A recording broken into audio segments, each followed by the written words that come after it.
Alright guys, today we're going to go over a proper warm-up.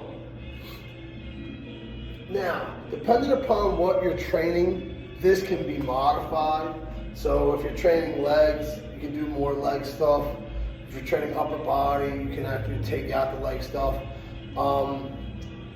We do this every day, and the reason is because all these movements are very important in training.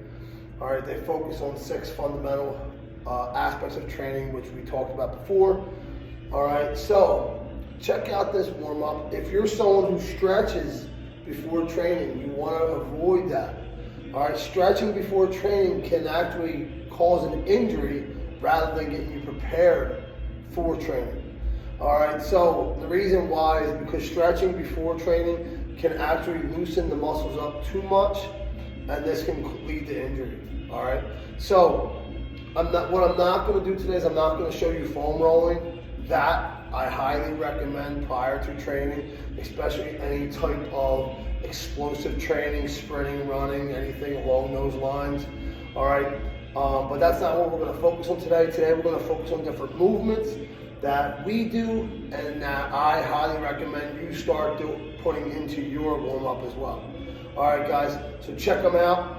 This warm-up that we do should take anywhere between 7 and 9 minutes, depending upon how long you're taking for each movement.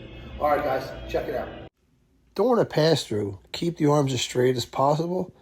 Go back and forth, all the way over your head, touch your back, all the way back over, touch your stomach.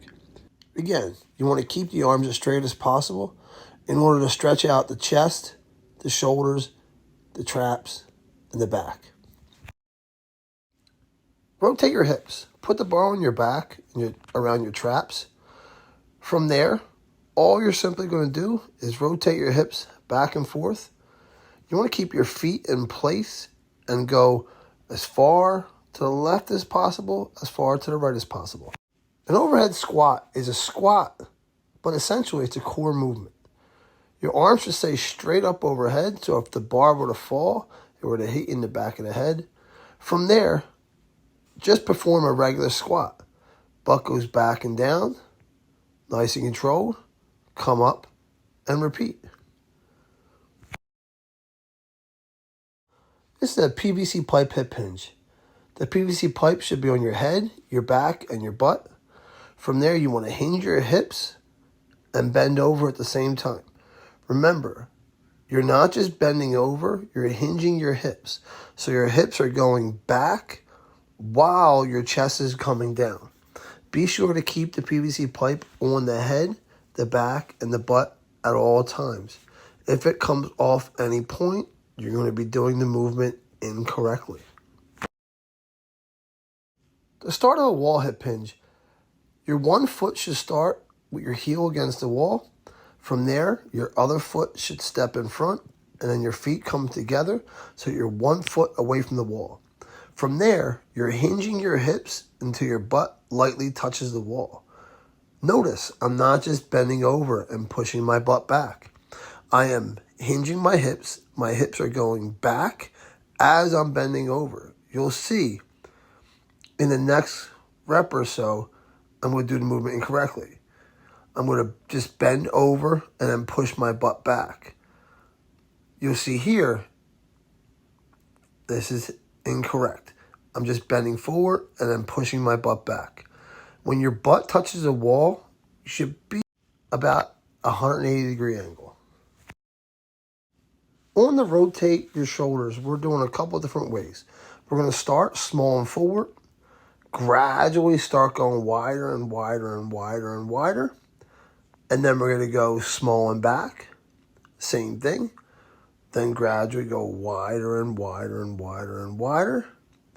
And then lastly, we'll go side to side. Take it nice and controlled.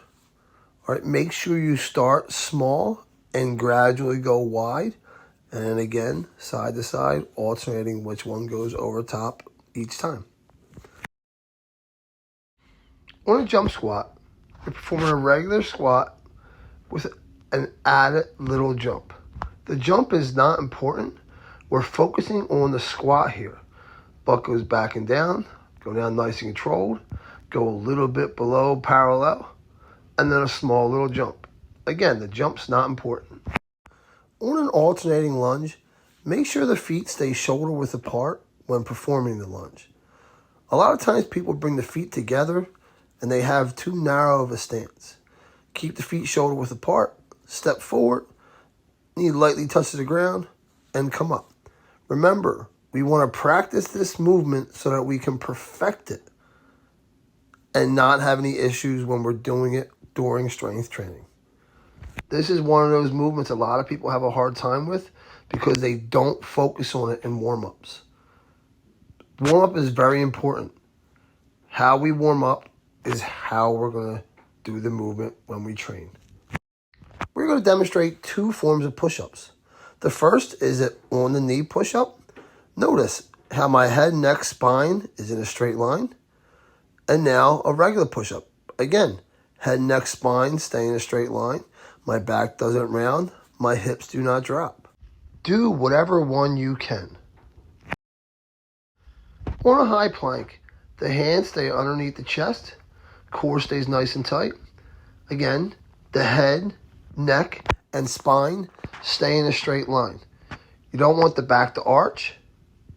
You don't want the hips to drop. Core stays nice and tight. Superman lift is for the lower back. Chest comes off the ground. Thighs come off the ground at the same time. You want to squeeze your lower back and your butt. And you want to repeat. This is a good movement as long as it's done correctly.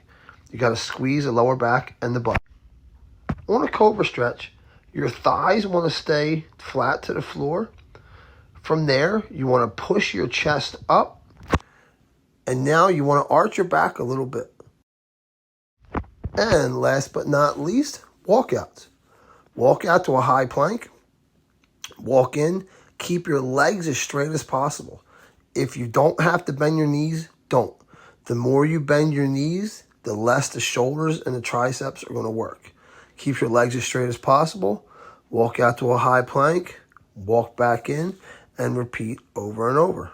And that's a wrap. And there you have it, guys. That warm-up should take about 7 minutes and 30 seconds. Should get the blood pumping a little bit, heart rate elevated a little bit, and you should be ready to go to attack your workout. So you can see it's a total body warm-up. All right, from head to toe, we basically got everything loose, basically got everything ready. Again, if you were doing something where you need to focus a little more on legs, I would highly suggest getting on a foam roller and rolling out prior to doing that. Something maybe I'm going to do later on in the week, so check back. Keep in mind, training isn't just about working out. Yes, working out's a big part of it, but warm up, working out, recovery, all of these things are important. All right, so your warm up is what we just did. Your workout comes, putting in the hard work. Recovery, cool down. All right, that's after you're done your workout, coming down a little bit. All right, that's the time to stretch. If you're looking to stretch, get more flexible that way. The time to do it is after your workout, not before your workout. All right, same thing with like doing yoga, going to a chiropractor, something along those lines. Do those things after your workout, not before your workout.